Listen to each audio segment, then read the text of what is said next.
court date set for Donald Trump's first criminal trial. We'll give you the rundown on what's happening next. Artist and industry mogul Sean Diddy Combs is under investigation for sex trafficking, abuse, and racketeering. More on this coming up. On Tuesday, the Francis Scott Key Bridge in Baltimore collapsed, leading to billions of dollars in liability. As of right now, 2 of the 6 people missing have been found. Coming up, we'll hear more.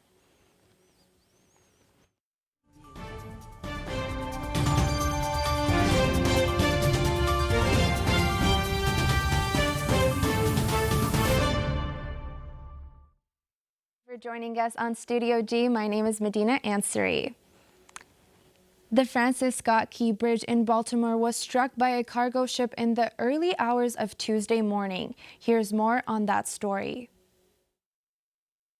Video shows the moment the cargo ship slammed into Baltimore's Francis Scott Key Bridge, causing it to collapse into the Patapsco River after it lost engine and electrical power. 6 members of a road crew working on the bridge at the time of the accident. Divers back in the water Wednesday, working to recover the bodies of those victims. That work is already dangerous, but will be even more so today with the expected rain, the choppy waters, and we all know about the debris and other things that they'll be dealing with. Among the victims, Maynor Yasir Suaso Sandoval. A family member tells CNN the married father of 2 from Honduras had been in the U.S. for 18 years and started his own maintenance company. Also identified Miguel Luna. The immigrant from El Salvador is married with 3 children and lived in Maryland for 19 years. Governor Westmore issuing a promise to all the victims' families as the operation turned from rescue to recovery. I will exhaust all options to be able to bring them a sense of closure. Also calling for full examination of the crash. There needs to be accountability to make sure that these things do not happen again,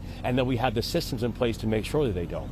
The Port of Baltimore remains closed. More than 1,000 members of the U.S. Army Corps of Engineers are expected to assist in debris removal to get a shipping channel open. We'll have to figure out how we're going to wrap our arms around that community, those workers, those families who depend on the port. In Baltimore, I'm Michael Yoshida reporting.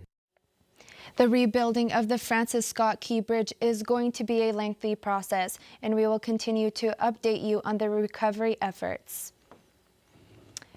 Earlier this week, Sean Diddy Combs' Los Angeles and Miami homes were raided by Homeland Security in a sex trafficking investigation. Diddy has reportedly left the country, and more of his former colleagues have come forward with statements about his behavior. Young Miami from City Girls has also been named in his case as one of the sex workers working for him. We'll have more on this as we get additional information. Earlier this week, a New York judge set the date for Donald Trump's first criminal trial. Here's CNN reporter Brian Todd to fill you in. It wasn't until almost 12 years after the affair allegedly occurred that the world first learned of the allegations of hush money payments to Stormy Daniels. In January 2018, the Wall Street Journal reported that in the weeks before the 2016 election, Donald Trump had arranged a $130,000 payment to the adult film star to keep her from publicly discussing their alleged 2006 encounter.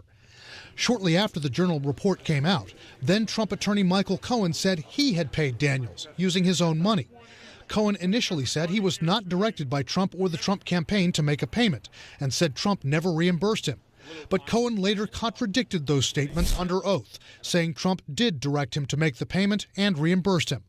Later in 2018, Cohen pleaded guilty to criminal charges in federal court, including campaign finance violations related to the hush money payments. Ultimately, he was prosecuted by federal prosecutors in Manhattan, went to prison, and he turned on Donald, disclosed all sorts of things about his conduct. Cohen ultimately testified that Trump directed him to make payments to Daniels, quote, for the principal purpose of influencing the election, and later gave jarring testimony to Congress. I am ashamed that I chose to take part in concealing Mr. Trump's illicit acts rather than listening to my own conscience. Donald Trump has always denied having an affair with Stormy Daniels. In April 2018, he was asked by reporters about hush money. Did you know about the $130,000 payment to Stormy Daniels? No. But later in 2018, in an ethics filing, Trump acknowledged reimbursing Michael Cohen for more than $100,000, but didn't say what it was for. That same year, the New Yorker magazine detailed reports that Trump had had an affair with former Playboy model Karen McDougal. Trump has denied having an affair with McDougal. Trump was indicted nearly 1 year ago on 34 felony counts of falsifying business records related to the Daniels hush money payments. He's pleaded not guilty. With the court date set, Stormy Daniels may be called to testify once again, and she has said she is ready to take the stand and tell her side of the story. Next, we'll pass it over to Amanda for the weather. Thank you guys, and happy good morning to everybody. And let's just get started off today. We're starting out with a high of 71 with some pretty sunny days, but we have some wind going up. So make sure you have a jacket that you can throw on or throw off as needed. As we get into the valley, we have a low of 66 in Anthem, with our highest being in Henderson and in North Las Vegas. As we get down to Boulder City, we're seeing about that 70, and over towards Enterprise, we're seeing about 69 degrees. And as we get onto campus today, we have an unexpected 74 degrees, really high this week, which is a really great thing. Hopefully everybody can go outside in between classes and can enjoy some of that sunshine. As we get into our sunset time, we're seeing that crisp 7 o'clock again, and it's getting really, really warm out, guys, for the evening. So make sure that you guys are out and about, and if you got any plans, maybe you can go out this evening. As we get into our Easter Sunday, happy Sunday and happy Easter for anybody who celebrates. We will have a high of 61 with a low of 44 degrees. And do be careful as we are traveling, as traffic can get very busy across the valley. As we get into our 7-day forecast, today we have the high of 74 and a low of 55. And as we move towards the weekend, we're seeing really, really lows on Saturday and Sunday with the potential for rain on Saturday. So make sure we have umbrellas and jackets if we're heading out. As we move towards the beginning of next week, we're seeing our highs getting back up to 78. We're almost at 80, guys. Give it a couple more weeks and I think we'll be able to get to it. But that's all we really got for you today. Thank you guys so much, and I'll throw it back to you. Thanks, Amanda. Easter is this Sunday, so if you want to get out, here's some events going on in the Valley. For those with children, the Sundry will be hosting an egg hunt located at the Uncommons. If you're not in the Spring Valley area, there is another egg drive at the Heritage Aquatic Complex in Henderson. For those over the age of 21, there is bottomless mimosas at the park on Fremont from 11 a.m. to 3 p.m. And if you are a partier, Encore Beach Club, Wet Republic, and Marquee Day Club will all be open this Easter weekend. Make sure to stay safe if you are driving around this weekend.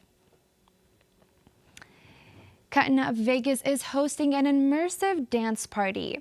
Join local creatives for a free unforgettable dance party experience on Monday, April 1st.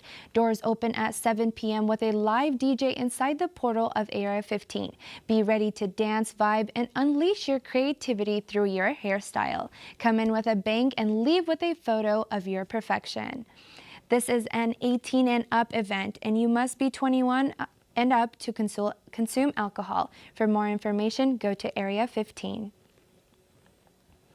The 6th annual Rebels Give event was held last week in the PETA Plaza. The university-wide 24-hour event serves as an opportunity for students, faculty, staff, alumni, and friends to come together to experience the power of collective giving and partnerships.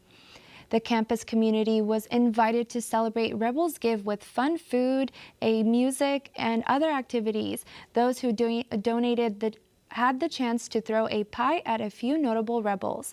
The event allows the Rebel community to celebrate and support what they love about UNLV. No matter the size, every donation will make a lasting impact and help Rebels create, learn, and succeed as long as UNLV is standing. This year, a total of $221,398 were raised for various university initiatives, and 1,772 gifts were collected. Before we leave, let's take a live look outside the Student Union where the 7th annual Rep Fest is taking place. As we can see, we have dozens of volunteers setting up before the festivities begin tonight. And we can take a look right here at the stage. We're having sound checks going on right now. And let me tell you, some of the music we can expect tonight are going to be reggae, DJ, and hip hop. So be ready to dance the night away. And for those that love food, we're going to have lots of fun, yummy food trucks. So be sure to check them out. And that's all we have for you guys today. Come on out to RevFest and we'll see you guys there. All right.